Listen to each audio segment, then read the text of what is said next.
again for mindfulness exercises, and you see them outside, which is a wonderful way to be more mindful, which means in the present moment. All right, remember last week when we talked about being afraid, and I asked you, how does that feel in your body when you're afraid? Maybe your tummy hurts, maybe your chest hurts, or maybe you start breathing faster, maybe your shoulders or your neck hurts, and some people get bad headaches, and even sometimes you wake up at nighttime and you can't sleep because you're afraid.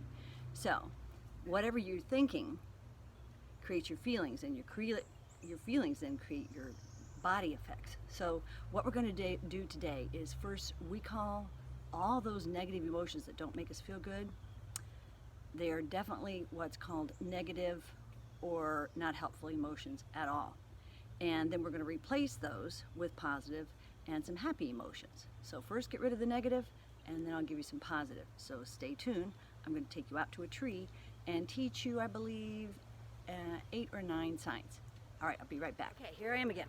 All right, so being afraid is a negative emotion, which makes your body feel not good at all. And in order to be mindful, which means right now, we have to get rid of the negative thoughts to make room for the more positive thoughts, which makes you have to think in the now. By the way, do you know what worry and do you know what worry and being afraid really means? It means using your imagination to create something in your life you don't want. So that's why we have to get out the negative to bring in the positive. So here's what I'm going to suggest. Try this next time you have a worrisome or afraid thought. You're going to take your arms. This is a beautiful tree. It's one of my favorites. And the tree has very deep roots. So I'm going to give my fearful thoughts to the tree, down, and let it spread out. And now it's out of my body.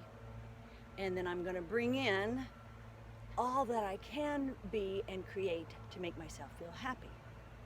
Got that? Out with the negative, in with the positive.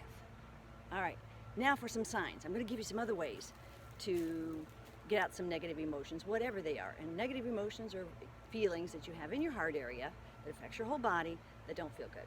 So let me give you 8 signs. Here we go. This is the sign for tree. So this is the hand that you write with, and this is the earth, tree. And this is the leaves wiggling in the wind.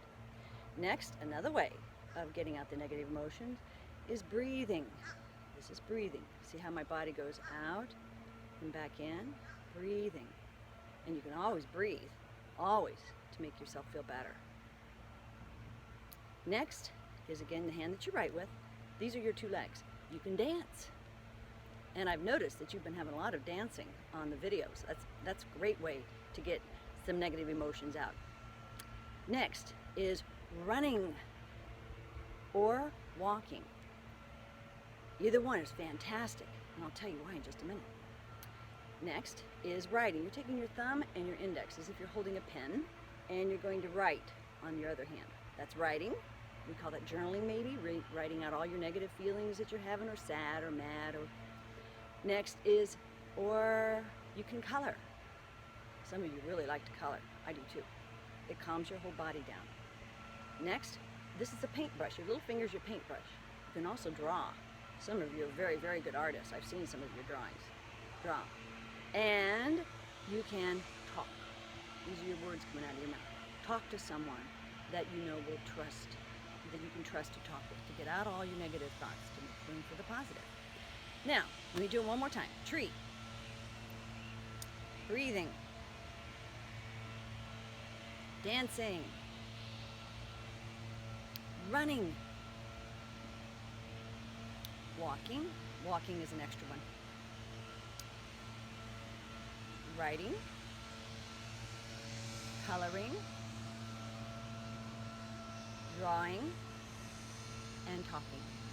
Now, guess what? Which one is the #1 way of getting the negative thoughts out so you can calm your body down? Guess which one it is? Can any of you guess? I'll tell you. It is running. Let me tell you why. When you run, your heart has to pump faster, And running gives fresh air to all the trillions of cells in your body. And so running, all that fresh oxygen acts like a broom to all that negative emotion that's in you. It's actually a fancy word, it's cortisol. And that makes your heart not be able to function as well. So as soon as you get fresh air in your body, you go, ah, I feel better. So walking or running, number one way of feeling better very quickly. It's also very healthy for your body as well. All right, now the next part will be more ways that we're going to learn to be a super emotional hero in your own life. I'll be right back for part 3. Okay, I'm back again. All right, now that the negative emotions are gone, and we're going to replace them starting with positive emotions, and it starts right here, the thoughts that you think. So have you ever had a superhero that you really liked a lot? Most people have. I have on a superhero cape. And what I'm going to do is give you some exercises to become your own emotional superpower so that you can be your own emotional superhero. And I'm going to use this book. And see all those kids with capes on them? You're going to learn some of your own personal super emotional powers that you can exercise anytime you want for the rest of your life. One of the great things you can do is, instead of thinking and worrying about negative things, is to make a list of some things that are positive that you want to replace with those negative thoughts. So I did something, but you have to be, the trick is, to be your own superhero, you have to believe the things you're going to write on this note. And then you're going to put them someplace, and I'll show you that in just a minute. So right now I wrote something like, everything's going to work out for me. Number 2, I like myself just the way I am. And number 3, positive, happy thoughts make me feel better. Now, if you want to put these someplace where they'll stick, and you can read them often, because after a while, just like learning any new skill, like playing the piano, or a new sport, or building muscles, takes practice. So you have to practice positive thoughts, because whatever you practice, you're going to get more of. And you might want to share this even with your mom or your dad. So I'm going to put this here in my bathroom mirror, just like that, so I can look at it often and remind myself. Okay? I'll see you next week and give you some more superhero, mindful, emotional tools. Bye-bye.